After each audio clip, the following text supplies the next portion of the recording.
Hello, John. Thank you so much for joining me. Now, you're a railway chaplain, and I'm sure, like many other Quakers, we didn't even know there were railway chaplains. So, welcome, and can you tell us what is it all about? Yes, indeed. Yes. Well, in fact, until 7 years ago, when I became a railway chaplain, neither did I. There would be a whole story about how I managed to become one, but that's not really part of this. So, I've now had 7 years to work out what a railway chaplain is, and like many chaplaincy roles, it's many and various, but of course, it involves traveling, to use that metaphor, alongside individuals. And in this particular, being a railway chaplain, my role is the welfare and well-being support of all railway workers in the particular patch that I cover, which is enormous. Work out of London, and I cover the whole of the southwest of England. And in fact, this morning I've been out and about on the underground as well, and meeting out and about, meeting railway workers, like most chaplains, out and about in your context, saying hello, how are you today, and giving time for people to express an answer. They may be okay, they may not be okay. Mm. Um, and I always say if either what they say or perhaps their body language is screaming something different, then perhaps they're fine. Yeah, yeah. I assure them a number of things that there's nothing off limits. They can share confidentially with me, Mm. whether it's work related or whether it's all the stuff of life that's not directly work related, and they can share with me in complete confidence anything that's particularly might be troubling them, and um, So, and it's I a I staff, stand and it's a listen. staff role. It's not actually about the passengers and the travellers going through. No, it's not actually. It's not primarily about the passengers, although I'm always at pains to say that if I do see a passenger who is clearly lost and or in distress, I'm not going to walk past them. Um, but no, the role is, and that keeps me with plenty to do, is primarily about support for railway workers, be they chief executives, directors, managers, staff, frontline, backline, cleaners, contractors, and that we're talking. I think it's kind of a six-figure sum, isn't it? I think about the total Yeah, workforce nationally yeah. on the I think so. railways. So in my particular patch, I'm probably talking potentially in terms of tens of thousands Yeah. of And people. and you Mm. cover a vast area. So you're actually on the train a lot, are you? That's right. Yes. So I happen to live in Swindon, but I work out of and actually on this call, I'm in an office at Paddington Station, and we are encouraged as chaplains to really to be out and about, travel on the railways, and in my case, some of the underground as well, and proactively and informally engage with railway staff. So I guess that's the core part of the work. But like any role, it has other aspects to it as well that helps to sometimes fill my diary up. Yeah, yeah. So are they full-time roles then, or and many Quaker chaplains are doing these in a part-time way and often in a voluntary way. Mm, What's the sure. situation in railways? Yes, I think I should therefore at this point say that I'm actually employed by a charity. It's called the Railway Mission. It's been around since 1881, and in all that time, it has its core function has and continues to be um, providing a chaplaincy service to the railway industry. And so I am, in my particular case, I am employed full time by the Railway Mission. Um, I am one of, I think, currently 18 chaplains who, between us, cover the whole of the UK rail Mm. network. So you can imagine there's big areas for each of us. I'm one of a number who are full time, but there we do have uh, an equal number who work and are paid part time. And then we have a small cohort alongside, all doing the same role, who are working on a voluntary basis. And I guess that's Right. kind of in kind as and possible as a charity that we can Yeah. do that. Well, it's certainly the case that for many Quakers, maybe they just recently retired and they want to be able to do something on a voluntary, very part-time basis without too much Yes, pressure, and they can perhaps choose their working times. I'm yes, yes. hoping that we might encourage younger people to consider Mm, this as part of their paid work. But absolutely. I, Yes, I don't yes. know what we have to do to try to encourage that. But tell me a bit Mm, about your ordination or your background. I mean, what is the mm, balance of, mm. is everybody Anglican, or are they coming from a particular tradition, Yes. or what's the... Yes. So, with regards to the railway mission itself, it is overtly a Christian charity. Mhm. And I guess the only qualification one would need in order to be a serving chaplain within the railway mission is to be a practicing Christian. We are all shapes and sizes and colours, if you know what I mean, in terms of um, uh, both being ordained or not ordained. That's not a particular requirement of the railway mission. It's about having the skills needed Yeah. and a heart for working as a chaplain. I personally am an ordained Baptist minister, so before I went into chaplaincy work about 10 years ago, previous to Railway Mission, briefly as a hospital chaplain. I've been a college chaplain. I've also done a bit of sort of wider work. I go into nursing homes. We have chaplains everywhere, don't we? And I Well, think we that's a do. great thing. Yes, and I've done quite a few of them. Well, you But this sound is like really you've had quite, a yeah, quite a unique background then in experience and in a lot of the different types of chaplaincy. So, what is yeah. distinctive about railways? Well, I think that the environment is a very unusual one, isn't it? It's one which, in terms of the work that I mostly get involved with on the railways for railway workers, is trauma post trauma support. It's a very dangerous environment, as we know. I had no idea until I started working how dangerous it was, both in terms of accidents, but particularly and sadly, the number of people of public who choose the railways to end their lives. And so all the chaplains spend a lot of time offering post-trauma support to crews on trains where they've had a fatality, the responding network rail people, signallers, and we're also, and I didn't know there was a railway police, but the British Transport Police. And well, in fact, this morning I went to one of the central London British Transport Police offices to offer support to a team that went to a recent fatality in one of the underground stations in the last week or so. So that is a huge part of our work, for which we are trained. Um, and other than that is the other things of life, pressures that everybody faces.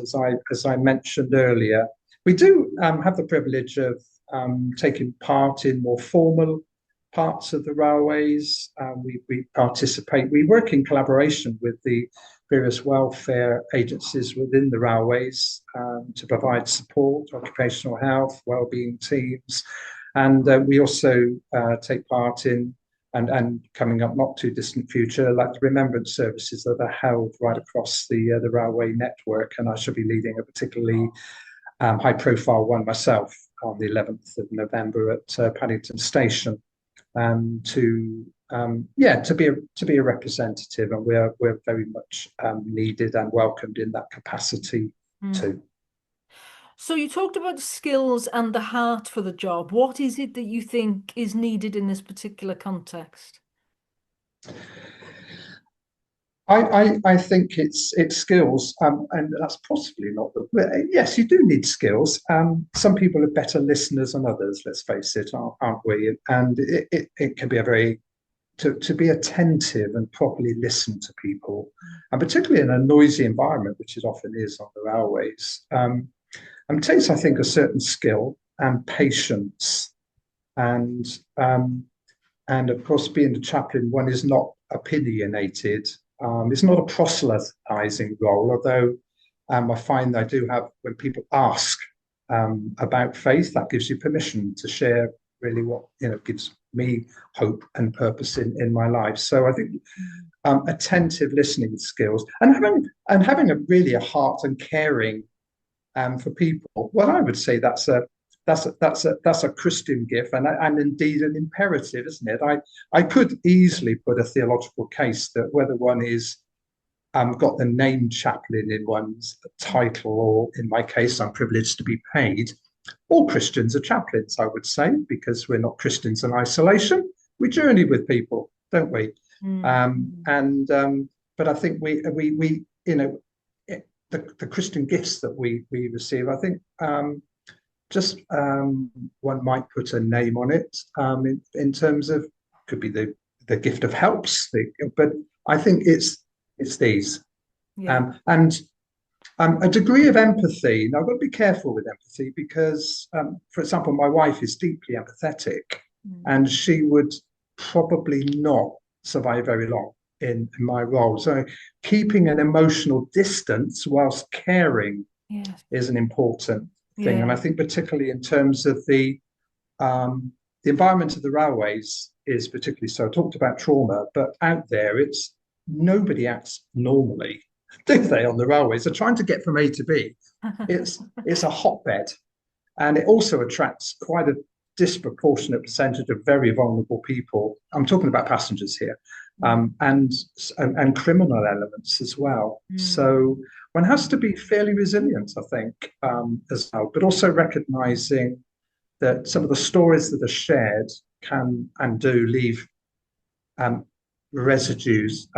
They send triggers sometimes, and to have that, sometimes I am emotionally affected about what I've seen or particularly I've heard, and to be attentive to my own well-being in Yeah. so doing. And I'm sure it's all in varying degrees in whatever chaplaincy function one is placed. But Absolutely. it's a particularly, I would say, demanding one within the context of the railways.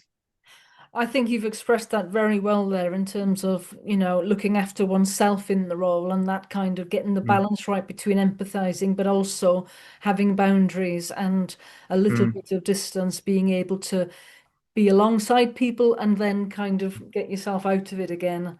Yes, It's absolutely. important. Yeah, yes, absolutely. How do you, what kind of training and support do you get yourself and would any volunteers get?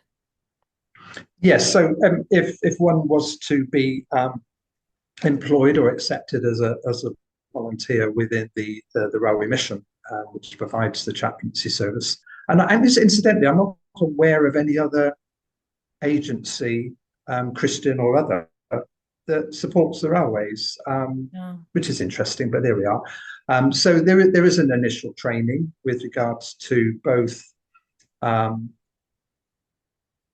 basic chaplaincy skills, and I'm particularly in terms of welfare, staying safe, but also the logistics and the complexities of the railways. Um, Mm. the it's not a long period of training. It's more in terms of learning the skills whilst out there, Yeah. and any new chaplain, like I was when I joined 7 years ago, is accompanied for a few weeks and shown the ropes, and particularly in those tough areas, which sometimes might be simply a depot. Getting used to cold calling, which I found terrifying to start with. Constantly talking to strangers. Now, after 7 years, I've got to know hundreds of people, and it's lovely. People Yeah. Yeah. um, walk past on the platform like many times at Paddington this morning, and they're asking me how I am before I've had chance. And so there is that mutuality of care, Mm, and I think we're uh, and that's a good place to be, I think, as being chaplains and being honest about mm.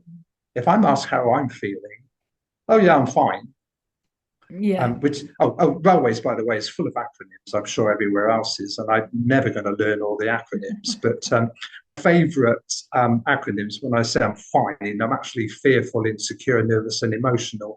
Yes. And so, Yeah, you're and that's role where the body modeling, aren't language you? comes in, doesn't it? You're role modeling Yes, coping and accepting help, actually, and support. yes, that's right. Yeah, yeah. Yeah. So you must become pretty expert on the railway system then. You end up getting a free pass around the railways, and uh, that's part of the perk of the job, is it? Well, it is, and it is a perk, but it is a necessity because we have to be quite nimble on our feet, and to react sometimes quite quickly. The most it, the biggest example of that was a few years ago when there was a railway crash at Salisbury, just at Salisbury station, a major incident, and the chaplains are written into the protocols for Right. response um, but particularly for the rescue services. That was for me getting in a car middle of the night and going straight away. Otherwise, we recognise that I mentioned earlier that there are other important internal welfare supports, and all railway workers get access to free counselling should they require it. And we're signposting all the time to other agents. So I would stress that in our context, support is short term for the most part, and we signpost. Um, but Slightly lost my drift now with the question, but You were going to yeah, an what? accident and the response. So Yes, that's right. Oh, I know. I was going to say. So we're generally not otherwise part of the initial chain of care. So we tend to wait. Let's say there's been a fatality at an underground station. We generally wait a few days. We do receive all the incident reports from the various, and so we scan. Oh, an incident at such and such station. A few days later, we will go and offer support. We will make phone calls. So yes, so we all chaplains do receive a rail pass from the rail delivery group, which is much appreciated for on duty purposes. But that and enables us to get out and about in a timely fashion to yeah, offer support. Yeah, that's correct. yeah. Yes. So let's finish then with what do you find most rewarding about this role?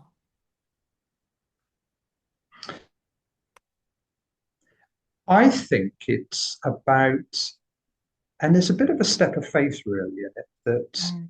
that offering the gift of time and listening to people, and mostly keeping my mouth reasonably closed and just letting people have space to share. Because as people share, sometimes, as we know, as we verbalize things, sometimes we can may have a little bit of a clue of a pathway as how we might proceed and get through a problem situation. But yes, we know as chaplains, we gently prod. Have you thought about? And there have been times I've said virtually nothing for an hour. The person has had a rant and they talked about I've got so many problems I've no idea with. But if at the end of that they feel well, they first of all say thank you so much for listening, and I think I've got a little bit of an idea about something. But even if I haven't, I feel a little bit better. Yeah. Added to that, if I can, by invitation, shed a little bit of hope into their lives in some way, which sometimes can be broadly spiritual. As I say, we are chaplains for everybody and anybody on the railways, whether they're people of faith or what faith or none. Yeah. We're completely impartial, as all I believe all chaplains should be in the Mhm. context. But so to have that opportunity sometimes, if asked, in terms of, well, John, what makes you tick? Yeah. And what gives you that hope for the future? That I'm going to find I've got more chance. I've had more chance at faith sharing in that permissive sort of way than perhaps ever I was as a Baptist minister of a church, which is a great privilege, actually. Different roles, different contexts. Yeah. Yeah, but it's about the gift. I think it's about the gift of time and care Yeah. that we Oh, offer. that's a great It's answer. difficult to measure, though. It's very difficult to measure, isn't it? And on the railways, they want a baseline. What value do you offer in pound terms? Well, Yeah. yeah, it's more anecdotal, isn't it? But I'm Mhm. sure that we together help prevent railway workers going off long-term sick, or we help them back to work simply by caring Yes. and listening. And Um, in the end, in and Christian terms, of course, we don't even need to measure the output. We trust that all of these encounters are having we do, a wonderful impact yes, yes. somehow. Yes, and sometimes you do have to trust. Sometimes I get to the end of the day thinking, what was that about? But then maybe a few weeks later, that 10-second conversation at the gate line, someone I've left my card with them and they have made a call. Yeah. So yes, it is a steps of faith Yeah. as we know as chaplains in whatever context that we do find ourselves in. But it's a huge privilege, isn't it? Well, it's great. And let's finish then with how could people, if they are interested, what would they look up? Is there some kind of website or something that they would be able to find out? Yes, it is. I mean, I think as I say, the charity that I work for is called Railway Mission. Okay. You do a search on that, and it will take you straight there, and lots of information.